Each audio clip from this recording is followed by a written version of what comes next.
Boa noite, Igreja Nova Vida. Boa noite. Boa noite. Que prazer enorme estar aqui, pastor Sandro Soares. Muito obrigado pela honra, um convite de uma igreja tão relevante, sua esposa Adriana, né? Pastora Sandra também. Muitíssimo obrigado. Uma honra estar numa igreja tão relevante. 35 anos é uma igreja que já fez geração, né? Uma igreja que já deixou uma geração, está construindo uma geração. E para a gente é um prazer, uma oportunidade incrível estar aqui com vocês. Vim acompanhado da minha família, está aqui Keilane, minha esposa. Os meus filhos estão no departamento infantil aqui da igreja. Maravilhoso, muito obrigado. Com amigos queridos aqui, o Leno, a Letícia, lá da nossa igreja. Acho que minha cunhada está aí também com o meu cunhado, que eles aí está aí pertinho, a Keide, meu Bruno. Bruno que já foi filho dessa casa, né? Fruto daqui. E que bom estar nesse lugar, tá? Muito obrigado aí pelo privilégio de participar da história dessa igreja. Eu quero trazer uma mensagem para você. Eu sou pastor da igreja Rest, né? A gente chama Rest, que é brasileiro, né? Rest é um nome que quer dizer em inglês descanso. Por que desse nome? Não é uma igreja que escolheu esse nome por ser um nome bacana, um nome diferente. A gente, debaixo de muita oração, pediu para Deus uma direção e Deus fala muito comigo em sonho, uma coisa que Deus fala comigo desde que eu perdi meu pai, de uma forma extraordinária. E debaixo de muita oração, Deus falou assim comigo, o nome da igreja vai ser Descanso. E eu falei, pô, parece um cemitério, né? Imagina, igreja descanso, né? Descanso da paz. E a gente, em cima dessa visão, dessa palavra, a convite de Jesus, que é, vinde a mim todos que estão cansados e sobrecarregados, que eu vou dar descanso para vocês. A gente escolheu o nome Igreja Rest, seguindo a orientação que Deus nos deu. Realmente um lugar de descanso, um lugar para se encontrar a palavra de Deus, que nos leva, de fato, ao descanso. Meu desafio essa noite aqui é, junto com você, nós construirmos aqui um pensamento e nós chegarmos aqui numa teologia prática. Algo que a gente consiga encontrar no nosso dia a dia. Eu, como pastor, conheço muitas pessoas que têm uma capacidade enorme de enxergar a teologia no passado, e isso é muito bom. Eu não estou dizendo que isso é ruim, isso é muito bom. Você encontrar Cristo em Gênesis, encontrar Cristo lá em Moisés, nos profetas, como Jesus no caminho de Emaús falou com os seus discípulos, começando por Moisés, passando pelos profetas, ensinava a respeito dele mesmo. Existem pessoas que vão para o futuro, lá de Apocalipse, de uma forma incrível, e isso tudo é muito bom. Isso tudo é muito importante. E quando a gente falha, quando a gente não consegue encontrar a teologia no presente, na prática, no dia a dia, nos nossos momentos de dor, nos nossos momentos de luta, nos nossos bons momentos também, no nosso casamento, na nossa paternidade, a teologia ela está presente em todas as áreas da nossa vida e ela precisa se encontrar na prática, no dia a dia. Não só apenas folheando as escrituras, nós temos uma boa escritura, uma boa teologia, encontrarmos Cristo lá, isso é fundamental, irmão. Mas todo esse conhecimento precisa trazer para a prática. Ele precisa ser prático, palpável. A gente precisa olhar a nossa vida e dizer, Cristo está aqui. Cristo mudou minha forma de pensar. Cristo me deu uma identidade. Cristo me deu um propósito de vida. Cristo ressignificou tudo. Porque Cristo entrou na minha vida, tudo é diferente. Tudo mudou porque eu conheci Cristo. Esse é o meu desafio de nós caminharmos nessa jornada que eu quero chegar até hoje. Então, é um convite para a mesa, é um convite de nós estarmos aqui na mesa de Jesus. Eu quero que você imagine comigo você na Inglaterra, num palácio, em frente ao palácio lá de Buckingham. Imagine nós dois lá, e eu chego para você, vamos conhecer a cozinha desse palácio? Vamos entrar nesse palácio e vamos cumprimentar, quem sabe, o príncipe. Vamos conhecer a sala onde a rainha entrou. Talvez se você fosse uma pessoa sensata, você diria assim para mim, mas a gente tem autorização para entrar aí? Será que vão deixar a gente passar na portaria? Porque tudo é uma questão de identidade. Se eu fosse o príncipe Charles, com certeza eu entraria, poderia levar você em todos os lugares daquele castelo, daquele palácio. Mas como eu não sou e não faço parte daquela realeza, nós não podemos entrar se não formos convidados. Se nós não tivermos uma identidade clara, estabelecida, definida, a gente não tem acesso a esse lugar. Porque tudo é uma questão de identidade. Perceba que a identidade nos dá autoridade, A identidade nos dá acesso. A identidade traz herança ou não. Você se torna herdeiro de uma grande fortuna, dependendo da sua identidade. A identidade, irmão, é algo que faz parte não apenas de quem eu sou, o meu nome e o meu sobrenome, mas a identidade, ela conta a história da minha vida. Ela me abençoa, ela me dá acesso, ela me dá autoridade. E todo o Evangelho, ele aponta para uma identidade. O Evangelho não é apenas uma boa mensagem a respeito de algo que aconteceu no passado. Sim, aconteceu no passado, mas nos alcança no tempo de hoje, no presente de hoje. Porque o Evangelho é o resgate de uma identidade. Nós estávamos longe, agora estamos perto. Nós éramos escravos do pecado, agora nós somos filhos de Deus. Então, eu posso dizer para você que a partir do momento que nós entendemos o Evangelho e agora entendemos que somos filhos, irmão. O apóstolo Paulo o tempo inteiro vai dizer a respeito de filho, herança, filho, herança. O que o apóstolo Paulo está dizendo, tecnicamente falando, é que a gente não precisa mais correr atrás de bênção, irmão. Porque nós já temos uma herança, porque somos filhos. Enquanto a gente não entender a nossa posição de filhos, enquanto nós não entendermos essa identidade gloriosa, poderosa, que nos foi dado de graça pela fé em Cristo Jesus. Ela foi dada de graça, mas não custou nada. Ela custou o preço do sangue de Jesus Cristo. E todo aquele que crê, João vai dizer, todo aquele que crê, deu-lhes o direito de serem chamados filhos de Deus. Irmão, isso representa muita coisa. Isso não é apenas uma palavra carinhosa que a Bíblia está dizendo, não, você é filho. Ah, você é filho porque Deus, Ele tem um carinho muito grande de você. Não, nós fomos, tem uma palavra na Bíblia que chama adoção, irmão. Nós fomos adotados. Você sabe o que é adoção? Adoção é alguém que não tinha responsabilidade de criar, de dar dinheiro, de participar da vida, voluntariamente se apresenta e diz, eu quero amar essa pessoa. Eu quero agora que ele faça parte da minha família, ele agora tem o meu sobrenome, e tudo que eu construí na vida, ele tem direito, porque eu quero que seja assim. Isso é adoção. E a Bíblia diz que nós fomos adotados por Deus. Tudo que Deus tem, nós temos em Cristo Jesus. O que Ele é, agora nós somos em Cristo Jesus. Nós somos filhos de Deus. Isso é poderoso demais, irmão. E isso precisa encontrar essa teologia, né, dos filhos, de ser filho de Deus, precisa encontrar prática diária em nossa vida. Porque eu não preciso dessa mensagem nos momentos bons, tá? Claro que nós precisamos em todos os momentos, mas eu vou aqui trazer para a prática. Ninguém, eu acredito que o pastor Sandro, eu sou pastor também, pastor Sandro nunca fez um gabinete de alguém assim, pastor, estou preocupado porque nós vamos viajar para Disney semana que vem, eu queria fazer um gabinete, porque ninguém faz gabinete assim. Nós estamos indo para as Ilhas Maldivas e a gente quer fazer um gabinete com o Senhor, porque eu estou preocupado. Ninguém está preocupado nesse momento, irmão. Está todo mundo feliz, Deus é fiel. Você tira foto no seu Instagram com o seu passaporte dizendo, Deus é fiel. É ou não é verdade? Deus é fiel. E Deus é fiel, irmão. Deus realiza sonhos. Eu não estou aqui dizendo que Deus não realiza sonhos, que Deus não nos dá mimos como o pai dá para o filho. Deus abre portas, Deus nos surpreende. Isso é muito bom. Mas a Bíblia também diz que no mundo nós teremos aflições. E quando a aflição chega, nós procuramos os pastores. Pastor, eu preciso conversar. Quando a nossa casa, o clima está muito ruim, a gente começa a não entender quem nós somos. Porque parece que nos foi dado, ou construir uma teologia de que quando tudo está bem, né, a teologia dos amigos de Jó, se tudo está bem é porque Deus te ama. Mas se algo acontece contrário à sua expectativa, meu irmão, tem uma coisa errada aí. Talvez Deus não esteja tão de bem quanto você acha que você pensa que está. Quem sabe não tem alguma coisa escondida? Pode ser que tenha, irmão. Mas a gente precisa entender que acima de tudo, nós somos filhos de Deus.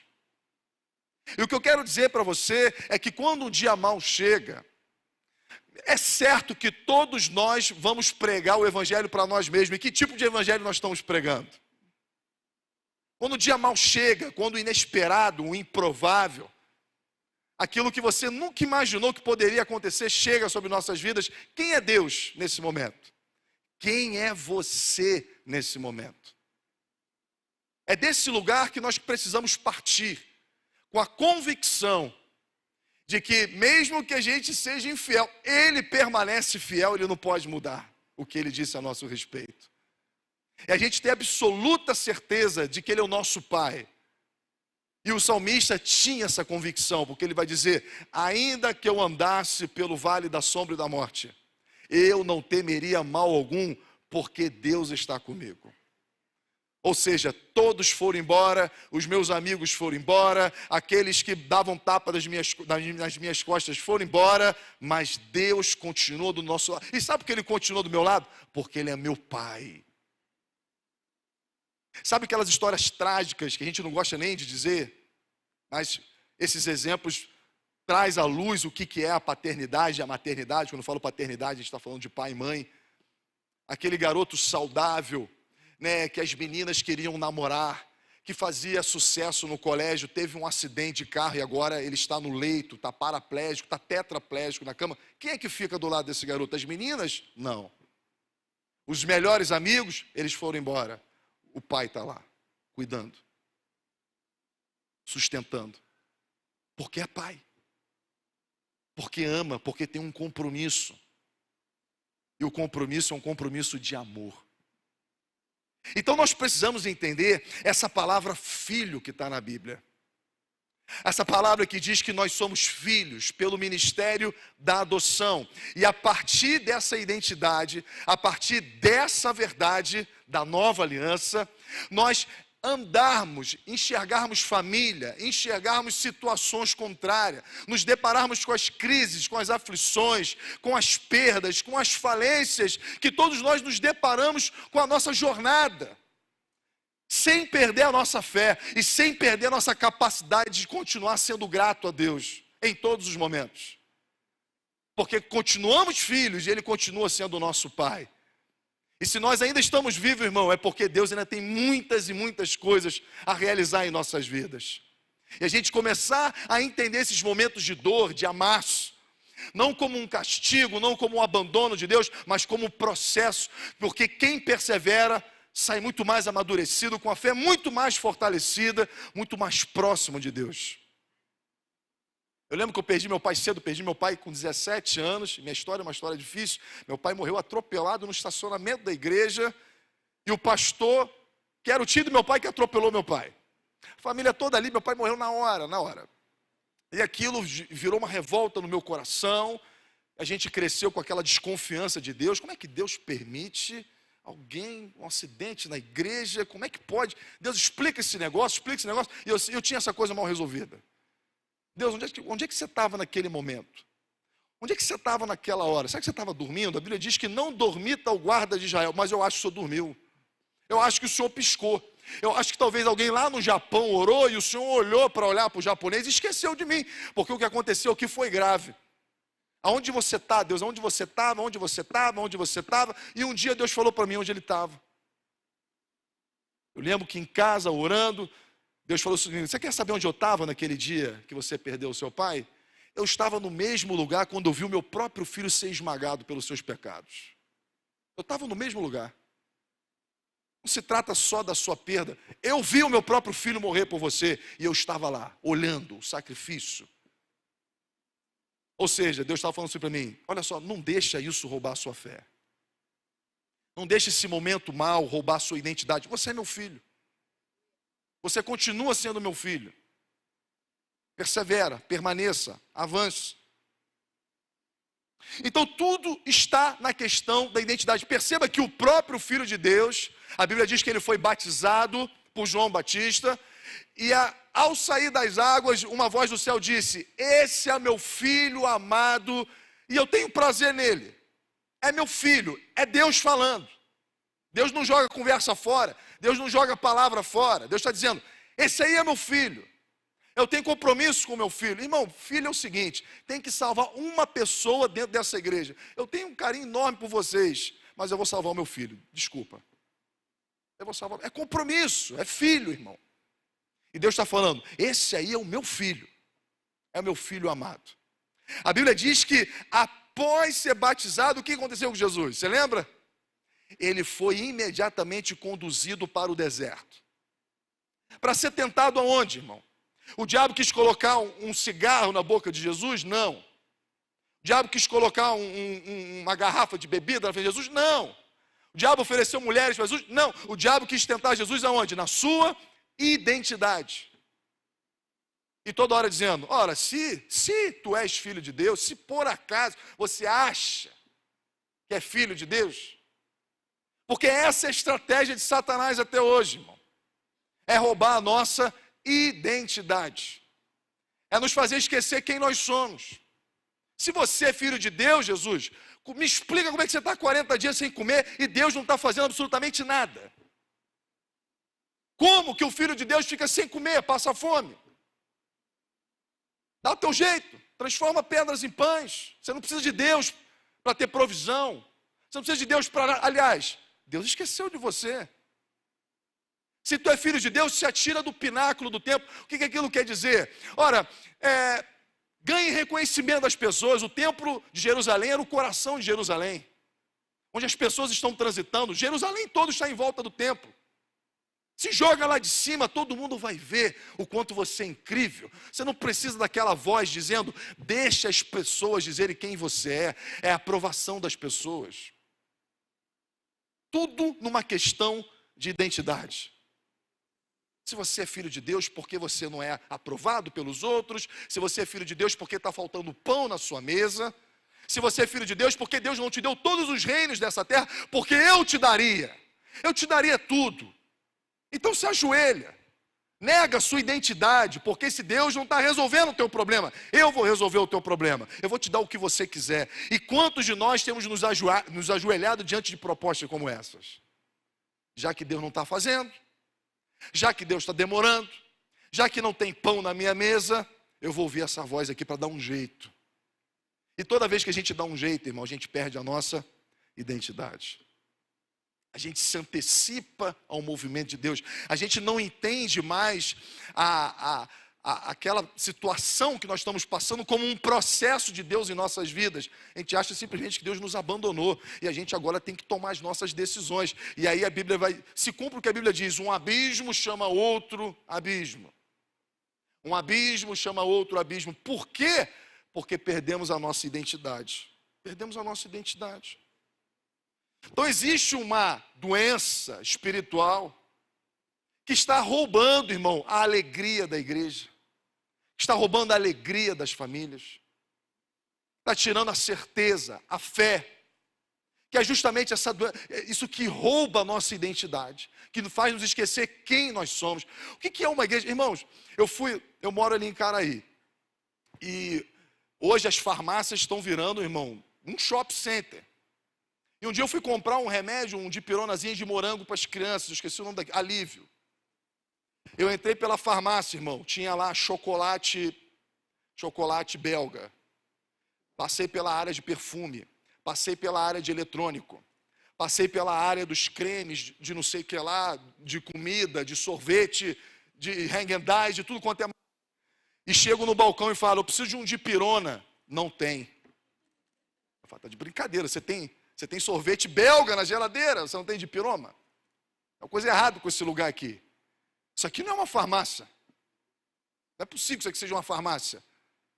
Agora, vamos trazer, eu não quero ser ácido nem tóxico, né? Hoje, eu sou a favor, irmão, que as igrejas sejam top. Você entra em igreja, cafeteria, café italiano, café alemão, você tem toboágua para as pessoas se batizarem. Ok, beleza, vamos ver, né? Igreja que tem academia, a galera fazendo spinning, legal. Vamos ouvir a pregação. Não tem evangelho. Não tem evangelho. Tem café italiano, mas não tem evangelho. A igreja perdeu a missão. A igreja esqueceu quem ela é. A igreja morreu. Isso acontece na nossa família, quando nós esquecemos quem nós somos, qual é o papel do homem dentro de casa.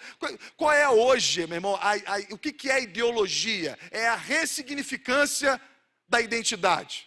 Você, homem, essa coisa de ser o cabeça, o sacerdote do lar, isso é coisa de religião fundamentalista. E o homem diz, é verdade, é isso mesmo. E você deixa de exercer o sacerdócio da sua casa. Você deixa de exercer a sua paternidade. Você, mulher, deixa de exercer o papel, porque a Bíblia diz que Deus criou um homem e a mulher. Se Deus criou, tem papéis definidos. E a gente vai perdendo essa identidade. O que acontece, irmão? Famílias destruídas. O caos. Inversão de valores. Ninguém sabe quem é quem. Por quê? Porque perdemos a nossa identidade. Perdemos o que a Bíblia diz que nós somos. Perdemos. Tudo se perde quando se perde a identidade. Tudo se conserva. José, escravo, prisão, poço, mas ele está lá, firme no Senhor. A Bíblia diz, e o Senhor era com ele. E o Senhor era com ele. O que isso quer dizer? José não esqueceu quem ele era. José não esqueceu quem Deus é. E ao não esquecer quem Deus é, ele também não esquece quem ele é. E na perseverança, Deus cumpre planos e propósitos em nossas vidas, sem esquecer nossa identidade. Então, quando nós esquecemos quem somos, procuramos a nossa identidade em outros lugares, onde ela jamais será encontrada. A nossa identidade está em Deus, porque viemos de Deus. A Bíblia diz que quando Deus dá o sopro nas narinas de Adão, o fôlego de vida, ali é o zoe de Deus, a vida de Deus. A vida que Deus nos deu é a vida para ser vivida nele, a vida de Deus, o zoe de Deus. A vida de Deus tem uma identidade clara, ela diz quem nós somos, diz como nós enfrentamos as lutas, as adversidades, as tribulações, diz quem é Deus em todos esses momentos. E quando a Bíblia não diz nada, irmão, continue confiando no Senhor, porque se Deus não disse, a gente continua confiando que Ele é bom, que Ele é o nosso Pai, que Ele cuida da nossa casa, da nossa família, Ele cuida de nossas vidas. A gente continua. O problema é quando nós queremos buscar nossa identidade em outras coisas, em outros lugares, querer identidade na aprovação, no reconhecimento, no patrimônio. É por isso que Jesus vai dizer, não se preocupe em juntar tesouro nessa terra. Eu estou falando de identidade, porque se preocupar em juntar patrimônio nessa vida, a Bíblia não está dizendo não tenha patrimônio. A Bíblia está dizendo não tenha, não se preocupe em se ajuntar, porque quem se preocupa em ajuntar, coloca a sua identidade nisso. E quando a traça, o ladrão vem, rouba a nossa identidade, a nossa riqueza, a nossa segurança, a gente não sabe mais quem a gente é. Meu Deus, eu perdi tudo, eu não sei mais quem eu sou. Eu lembro, vou compartilhar um sonho que eu tive. Quando eu fui para o ministério pastoral, eu tinha empresa, e eu sempre me via como um empresário, minha família é toda tradicional de empresário. E aí, eu falei, cara, vou vender empresa, vou ser pastor, estava apaixonado. Vou ser pastor em tempo integral. E a primeira semana foi uma crise, pastor Sandro. Uma crise. Sentado numa mesa, sem saber o que fazer, algum gabinete marcado. Eu falei, caramba, eu não sou mais ninguém. O que eu fiz da minha vida, irmão? Vendi uma empresa para ser pastor, que loucura. Eu não sei nem o que eu vou fazer amanhã. Estou aqui para a sensação de estar fazendo nada. O que é isso? O que eu estou fazendo? Meu Deus. O pastor trabalha muito, tá, irmão? Isso aí foi um momento ali que eu estava passando, tá? Pra você achar que o pastor não está fazendo nada. Mas eu estava ali, meio perdido, sem saber o que era. E eu comecei a falar, irmão, eu não sou mais ninguém. Quando minha filha crescer, o que eu vou dizer para ela? O que eu vou dizer para ela? O pai dela não é ninguém, o pai dela não é nada. E eu tive um sonho aquela noite, como se Deus estivesse me repreendendo. Eu fui criado aqui no centro do Alcântara, irmão. E eu estava assim, olhando o centro do Alcântara do alto. E Deus vinha falando assim comigo, está vendo aquele banco ali? Milhões de reais passam por ali todos os dias. Está vendo aquela rua ali, a rua da feira? Milhões de reais circulam por ali todos os dias. muitos negócios são fechados, está vendo os empreendimentos, está vendo tanta coisa bacana surgindo, isso tudo vai ficar aí.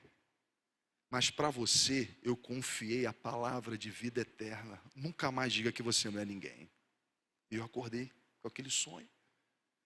Deus dizendo para mim, como assim você não é ninguém, cara? Como assim? Eu te confio algo importante, algo eterno, e você está colocando a sua identidade em coisas terrenas? Não estou dizendo que você tem que vender tudo para ficar aqui ao lado do pastor Sandro, não vai ter vaga para todo mundo. Mas eu estou dizendo é que nós não podemos atribuir a nossa identidade em qualquer outra coisa, a não ser no sangue de Jesus Cristo, que nos reconciliou com Deus, e agora nós somos filhos de Deus. E o Pai cuida do Filho. O Pai cuida do Filho. O Pai cuida de cada passo do Filho. O Pai disciplina o Filho.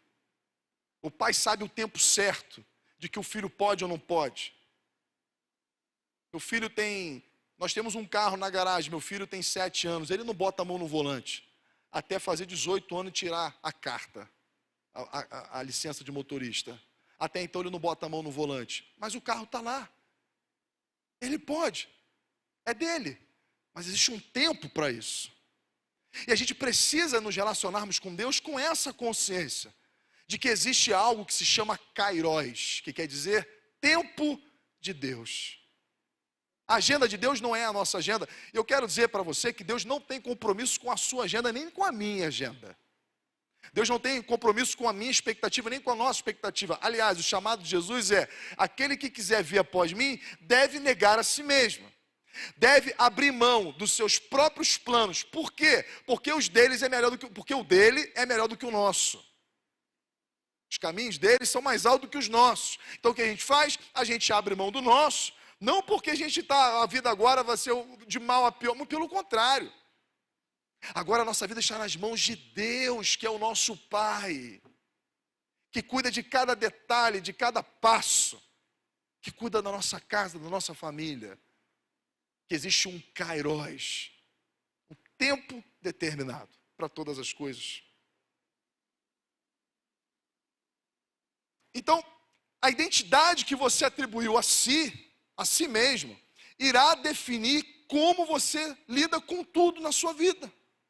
Você nunca escapa da identidade que você atribuiu a si mesmo. E eu não quero aqui bancar o coach, irmão, dizendo que, pense positivo, pense, não, mas a Bíblia fala, tudo que é bom, tudo que é de boa fama, é nisso que nós devemos pensar. Somos filhos de Deus, somos amados por Deus. Deus entregou, o apóstolo Paulo vai dizer, se Deus foi capaz de entregar o seu único filho por nós, como ele vai negar as outras coisas, irmão? Como Deus vai nos privar de algo se ele não privou o próprio filho? Como que Deus vai negar atenção, afetividade? Como é que Deus vai fechar, oportunidades se ele entregou o próprio filho? O que ele tinha de mais caro, de mais precioso, ele cravou numa cruz por nós, para a gente ficar preocupado e ansioso pelo que havemos de comer, beber ou vestir, é o Sermão do Monte. Você vê que a Bíblia nos dá liberdade, nós temos sentimentos. A Bíblia diz que o choro dura uma noite, mas a alegria vem ao amanhecer. Amém? Choro dura uma noite, a alegria vem ao amanhecer. A Bíblia diz, irai-vos, mas não pequeis. Você pode ficar irado, você pode chorar, mas a Bíblia vai dizer, não andeis ansiosos por coisa alguma. A Bíblia não nos dá o direito de estarmos ansiosos. Não nos dá o direito de sermos preocupados. Sabe por quê? Porque isso implica na nossa identidade. Porque a ansiedade nada mais é do que a falta de segurança nas palavras de vida eterna. Nas palavras do eterno. Se Deus disse algo a nosso respeito, da nossa casa, da nossa família, quem é capaz de impedir? É por isso que o apóstolo Paulo diz, agindo Deus, quem impedirá? Eu posso todas as coisas naquele que me fortalece. Você pode suportar os momentos maus, você pode suportar os momentos ruins. Por quê? Porque existe uma palavra de Deus. E esse Deus é seu Pai. Esse Deus é seu Pai. Ele cuida. Ele te trouxe para perto. Irmão, a palavra perdão, ela é bonita, mas ela por si só não nos daria segurança, porque Deus poderia dizer o seguinte para a gente: olha só, você não deve nada e você pode ir embora. Isso é perdão. Você não me deve nada, está tranquilo. Está tranquilo, a dívida foi paga, você pode ir embora. Mas Deus faz o seguinte: eu te perdoo, te trago para perto e você é meu filho. É mais do que perdão, irmão. É justificação. Nós não apenas fomos perdoados, a Bíblia diz que nós fomos justificados. E quando você lê Deuteronômio 28, existe uma promessa lá. Primeira, se você obedecer todos os estatutos que estão escritos nesse livro, você será bendito quando entrar, bendito quando sair, os seus filhos e pá, é promessa. A pergunta é: quem obedece toda a lei? Alguém aqui pode levantar a mão e dizer: eu obedeço ela todos os dias, sem deixar um único ponto cair. Porque logo em seguida vem as maldições. Se você deixar de cumprir um único ponto da lei, você é amaldiçoado como se tivesse descumprido toda ela. Isso nos coloca de joelho. Porque tem gente que prega Deuteronômio 28 dizendo: escolhe obedecer. Como assim? Se eu não consigo cumprir todas as regras. Mas existiu um que cumpriu, irmão, toda a lei. Ele cumpriu toda a lei. E lá na cruz, ele trocou de lugar conosco. Ele levou sobre si as nossas maldições. Deuteronômio 28:15, foi lá para a cruz, as maldições dos nossos pecados, foi cravado lá. E em troca nós recebemos a justiça da integridade de Jesus. Somos abençoados e ponto final. Isso é identidade de filho. Você é filho? Quem é filho de Deus aqui? Pela fé em Cristo Jesus, amém? Você já é abençoado. Você já é abençoado. Por isso que a gente oferta, é por isso que a gente dizima, é por isso que a gente contribui na igreja. A gente não está dizendo: Deus, eu vou fazer algo aqui, não tem em troca. Deus, você já é abençoado.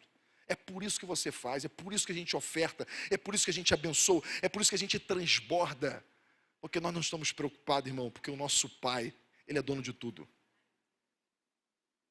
Lembra o filho pródigo, o mais velho, o religioso, que a parábola não é do filho pródigo, a parábola são dos dois filhos. Deus olha para aquele filho obediente, o que ficou em casa, né, o que cumpria as leis, mas tinha a mentalidade de empregado.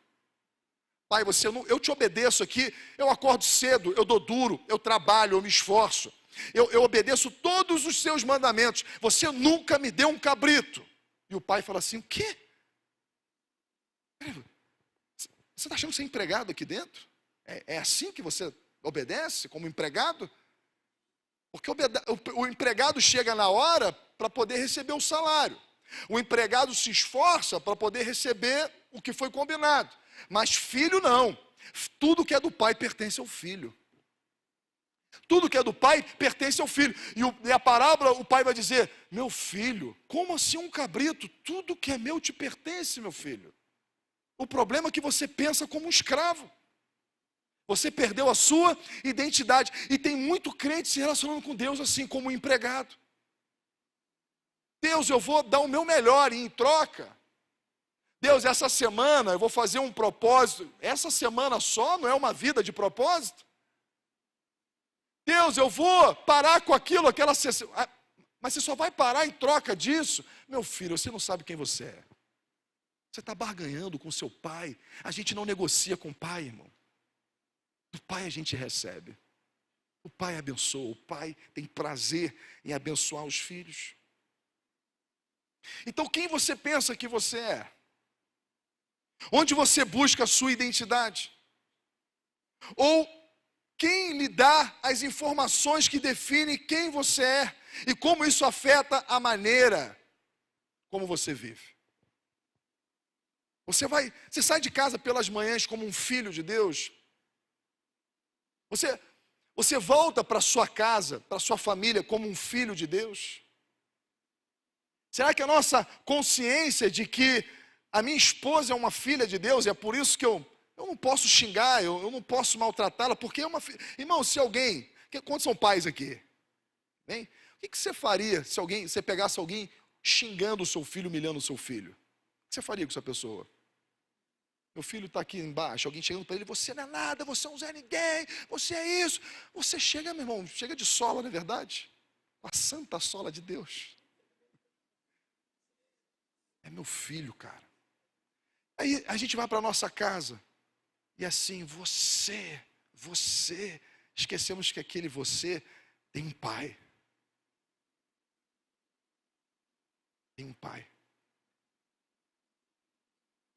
E quando a gente esquece essa identidade, dentro do nosso lar, o nosso lar vai à falência. Porque a identidade, filhos de Deus, começa dentro da nossa família. Começa dentro da nossa casa. Hoje pela manhã lá na igreja eu disse o seguinte: quais são os critérios de contratação das grandes empresas? Eu coloquei no chat GPT, estou me amarrando naquilo, muito maneiro. Diga para mim quais são os critérios de contratação das grandes companhias multinacionais. E o chat falou: habilidade, competência, capacitação técnica, experiência, currículo.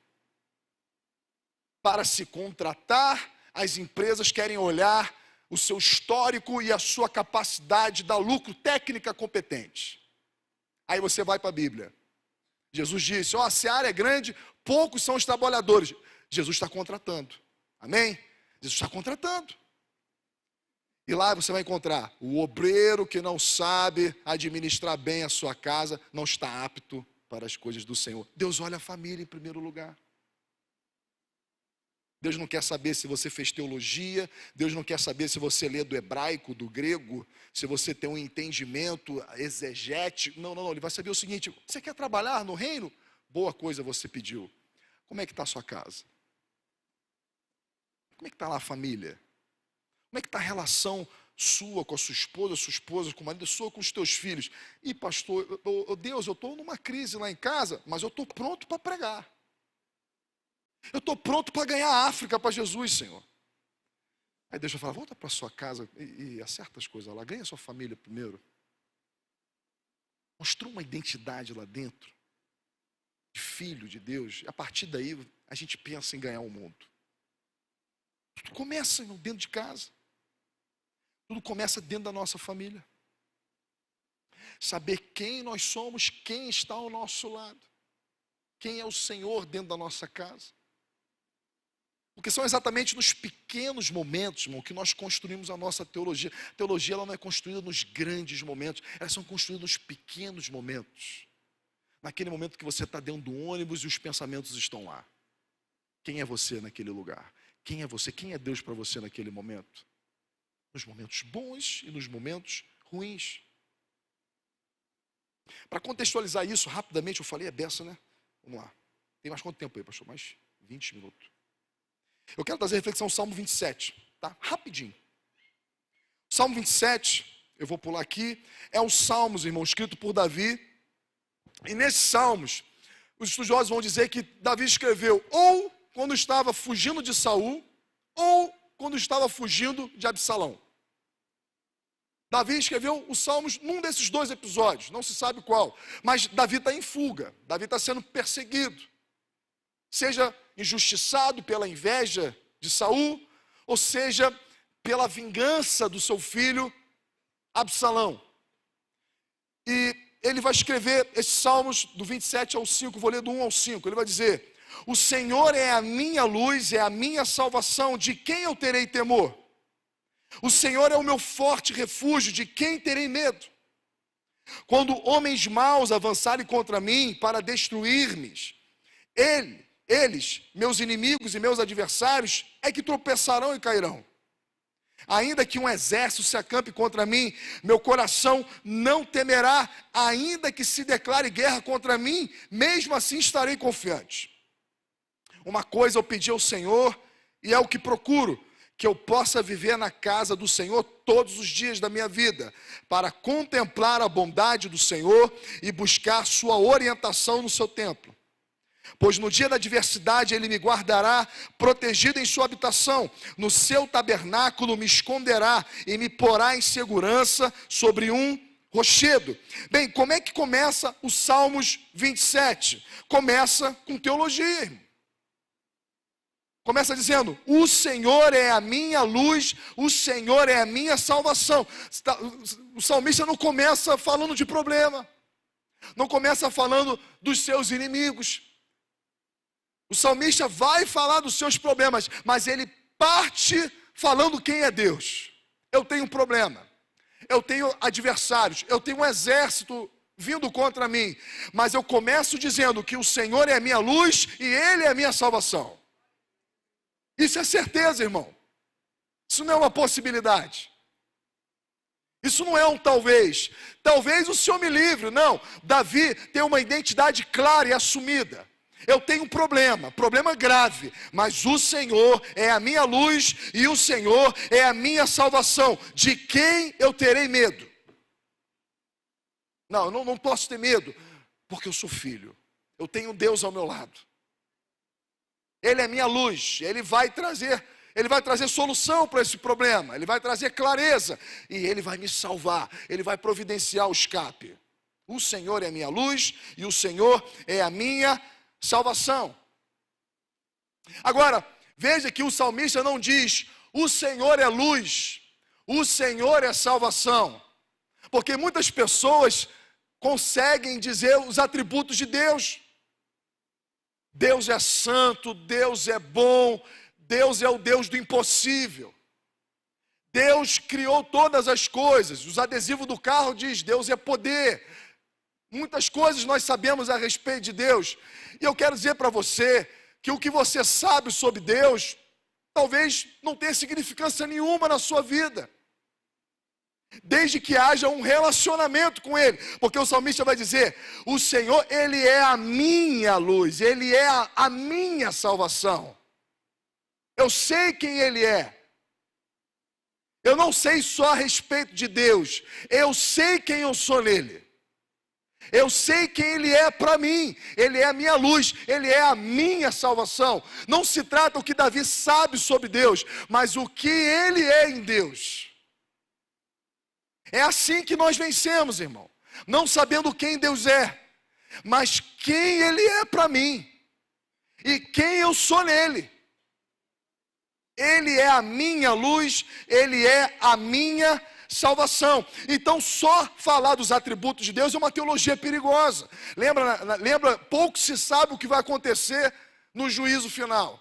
A Bíblia fala que muitos vão chegar dizendo, Deus, em teu nome eu curei, em teu nome eu expulsei demônio, no teu nome, irmão, Deus, no teu nome eu atraí multidões. Aí Deus vai falar, eu nunca te conheci. Forte isso, não é, irmão? Porque hoje a gente coloca na prateleira de homens de Deus quem? Aqueles que estão, meu irmão, voando, curando, arrastando multidões. Eu não estou dizendo que quem está fazendo isso também não é homem de Deus, ok, irmão? Mas dizer que só isso define a identidade de alguém, a Bíblia diz que não é isso que define. Não é pelo fato que você está orando, os demônios estão saindo, que faz de você um filho de Deus. Não é pelo fato de você estar fazendo um monte de coisa extraordinária, porque a Bíblia diz que muitos que fizeram coisa extraordinária vão se apresentar e Deus vai dizer, eu não sei nem quem você é.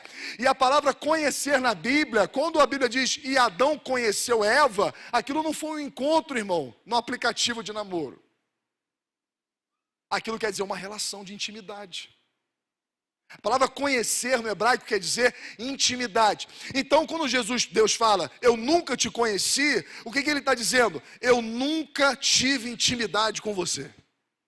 Nós não nos conhecemos, nós não temos relação nenhuma. Você sabe quem eu sou, mas você nunca soube quem você é comigo. E o salmista está dizendo, Deus é a minha luz, nós temos um relacionamento, eu sei quem Ele é, e mais do que isso, eu sei quem eu sou nele.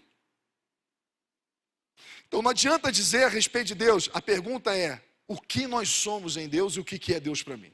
O que Deus é para mim? O que Deus é para mim? O salmista fala sobre isso. O Senhor é a minha luz, o Senhor é a minha salvação, Ele é a minha fortaleza. E isso muda tudo. Então eu escrevi aqui, declarar que Deus é fiel, irmão. Sabe aquele jargão de crente? Irmão, Deus é fiel. Deus vai fazer. Deus criou tudo com o poder da palavra. Não se trata de dizer o que Deus é capaz de fazer. A questão é, quem nós somos diante desse Deus que pode todas as coisas? quem você é e o que esse Deus é para você. Ele é o nosso Pai e nós somos filhos dele. Eu confio na paternidade de Deus. Eu confio no amor do meu Pai. E se ainda não aconteceu, eu continuo esperando, perseverando e crendo que o meu Pai está cuidando de mim. E o salmista vai dizer, ainda que exércitos se acampem contra mim. O que você faria, irmão? É difícil essa realidade para a gente. Agora você fica imaginando aquela guerra que está acontecendo lá em Israel. Você é um israelense morador dos kibbutz. E você abre a sua janela, tem um monte de gente com faixa verde na cabeça, com metralhadora, querendo matar você e sua família. O que você pediria para Deus naquele momento? Eu não sei você, mas eu pediria uma arma melhor do que a deles. Deus, eles estão com fuzil, me dá um negócio aqui que eu quero matar todo mundo. Dá uma arma mais poderosa. Isso é uma coisa natural que nós pediríamos. Mas sabe o que o salmista diz? O salmista diz, Senhor, ainda que os exércitos acampem contra mim, ele está dizendo, ele não temeria. Aqui, ó. Ainda que um exército acampe contra mim, meu coração não temerá. Ainda que se declare guerra contra mim, mesmo assim eu estarei confiante. Meu irmão, olha a confiança desse homem, irmão.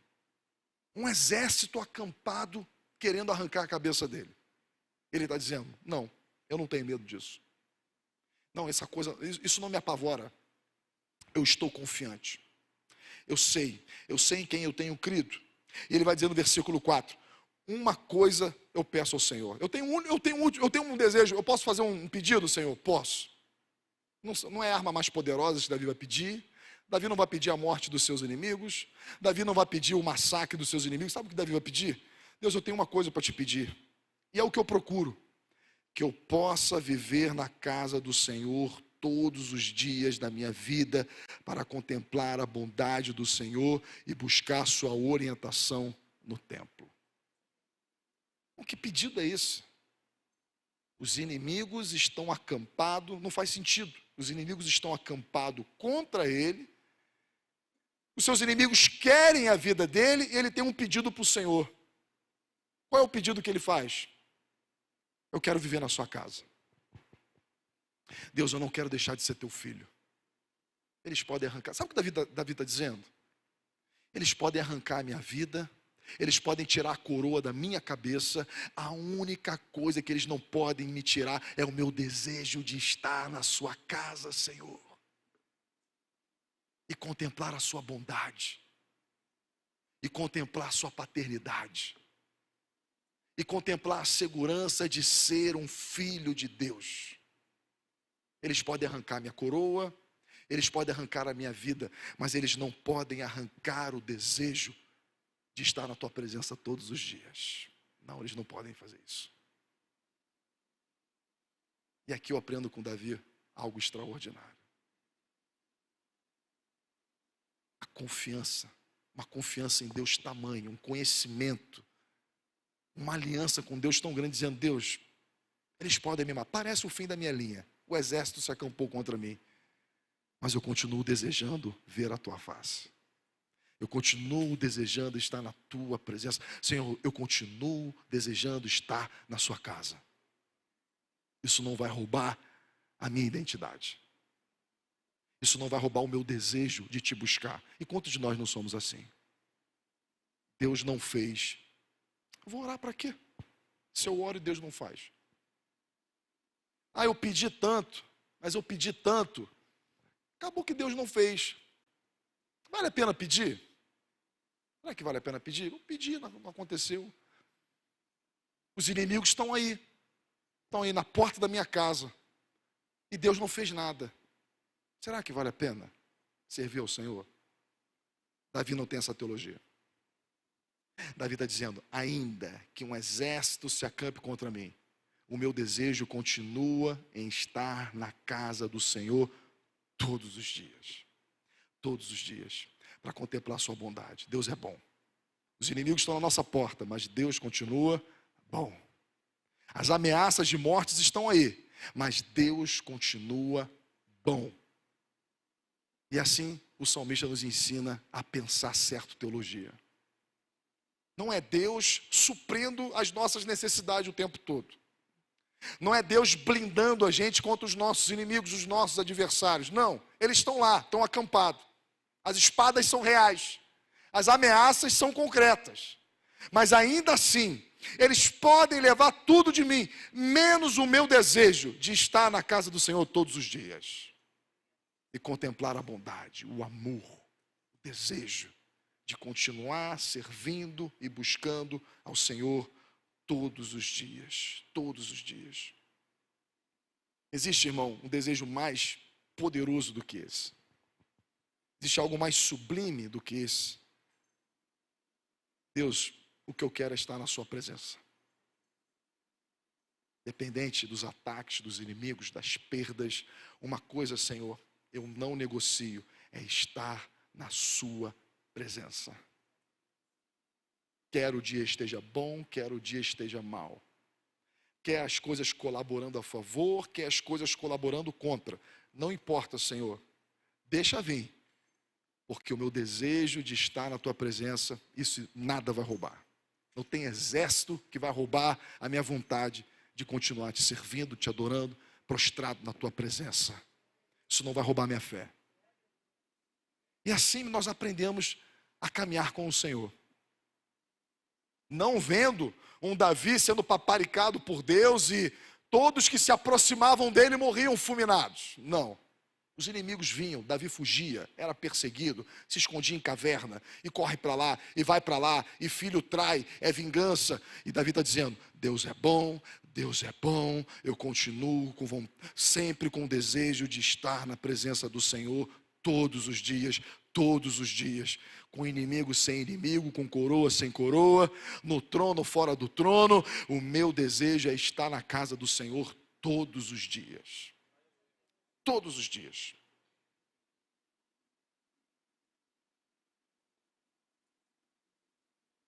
Eu queria que você refletisse essa semana sobre 3 pontos. Encontre na Bíblia o amor de Deus por você.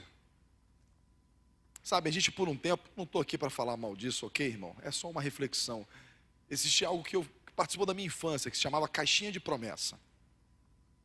E você estava passando por uma crise, você vinha lá e puxava uma coisa, e você queria alguma coisa ali para... Senhor, mostra alguma bondade, pelo amor de Deus. Dá uma resposta. E sabe, e é muito perigoso a gente querer ler a Bíblia só para encontrar a gente. Como se nós estivéssemos no centro da Bíblia. Procure olhar a Bíblia, encontre o amor de Deus no centro da Bíblia. Uma cruz cravada na história, onde Deus está dizendo, eu amo você. Deus não precisa provar mais nada para mim e para você, irmão. A gente está querendo sinais. Senhor, me dá um sinal de que o Senhor está comigo. Como assim? Olhe para a cruz. Veja o Filho de Deus cravado por amor a nós. Nos perdoando, nos reconciliando, nos justificando. Olha para a cruz, irmão. Eu acho que isso é um exercício diário, todos os dias. Deus, obrigado. Porque o Senhor enviou o seu único filho para morrer por mim. Obrigado. E a gente parte como um leão de casa. A gente parte como um leão, somos filhos. Acabou. Não é mérito seu. Você não mereceu isso.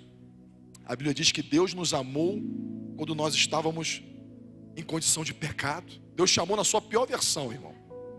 Você não precisa ficar passando maquiagem para Deus chamar. Não, eu vou esconder isso aqui. Não, Ele te amou. Ele nos amou quando nós estávamos podres.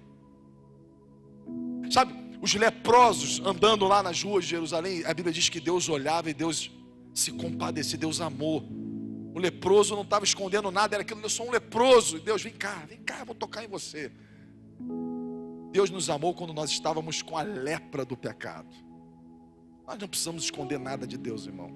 Você não precisa maquiar, pentear o seu cabelo para Deus te amar mais. Ele te amou na sua pior versão e Ele vai te transformar na sua melhor versão. Filho de Deus, filho amado, filho amado, filho amado. Ponto 2, a verdadeira teologia não define apenas quem é Deus, ela redefine nossa identidade como filhos. É muito fácil dizer quem Deus é, a questão é saber quem você é nele. É isso que vai mudar o nosso dia a dia, quem nós somos nele. Quem você é em Cristo, irmão.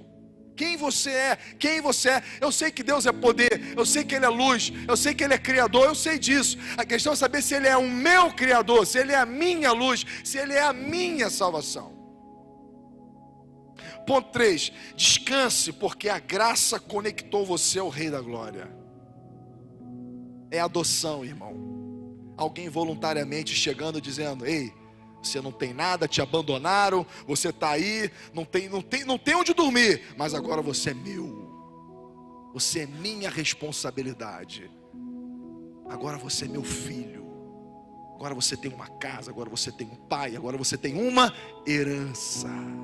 Você tem uma herança. A Bíblia diz que nós somos co-herdeiros em Cristo Jesus em todas as coisas. É para a gente descansar nisso, irmão, é para a gente refletir e descansar. Deus, obrigado. Você não fez a prova e tirou 10. Olha que beleza. Obrigado, Senhor. Obrigado. Se eu fosse fazer essa prova de paternidade, o DNA vinha negativo. Mas o Senhor, de forma graciosa, voluntária, decidiu me amar. Obrigado. Descansa na graça do Senhor. Se fechasse teus olhos comigo, vamos orar.